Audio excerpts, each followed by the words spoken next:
Mr. Bokeem Woodbine. How's it going, sir? I'm good, sir. How are you? Good, good. It's an honor, by the way. I've been following you since since when I was like a little boy. Thanks, brother. I appreciate you saying that. Thank you. No problem. So you play Bootsy, who's a unique character.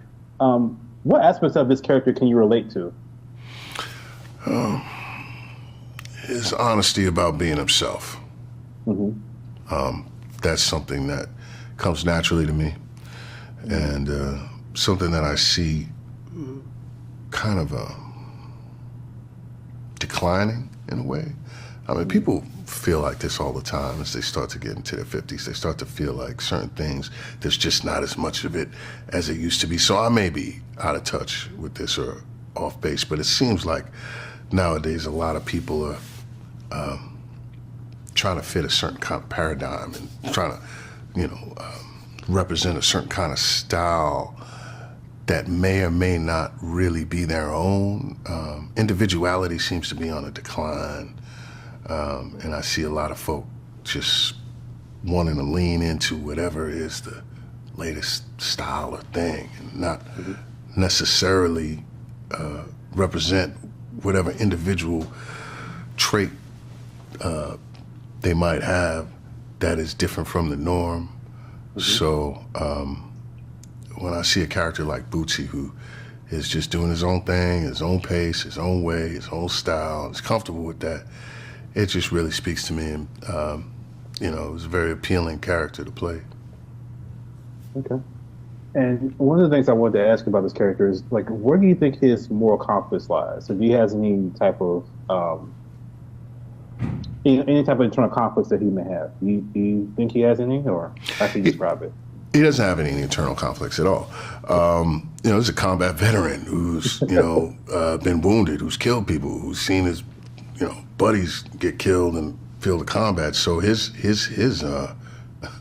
idea of right and wrong is a little bit different. And not only that, he is devoted to Hampton and the Chambers family. You know what I mean? Bootsy's a bit of a loner, so he wants to make sure that his best friend Hampton is good to go coming out of the pen, and that he's straight, and that he can, carry his own water, walk on his own too. And once that's established, Bootsy might just walk the earth. You know what I mean? Like, he's really he's good to go. Bootsy is somebody who is self-satisfied, if you will. He's content just to be Bootsy. But his best buddy is going through a challenging time, and so he has to be there for his friends. So morally, his code of ethics is like, look after my brother right here, and once he's good to go, who knows what I'll do.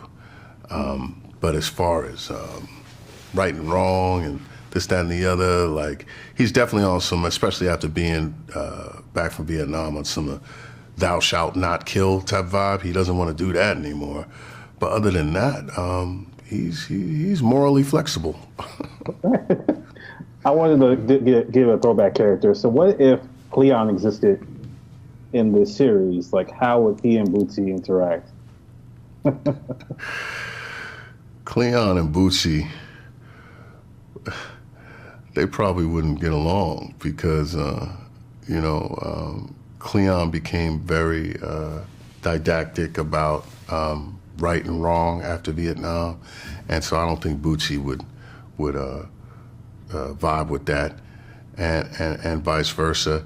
But they're probably a little bit more similar than they realize. And I don't know if you ever, growing up, have had a rivalry with somebody, and then come to find out that y'all have a lot in common, and that kind of uncomfortable, unsavory feeling of relating to your enemy a little bit, and realizing that y'all might not be that different. And what does that say about you if you don't like him, but he's kind of similar to you, and that whole conundrum? I think it would be one of those kind of situations. Okay. Well, thank you so very much. I really appreciate it, and hope you might make an appearance in one of those Jason Lyric plays. Thank you. All right, Appreciate man, you. have a good one. You too.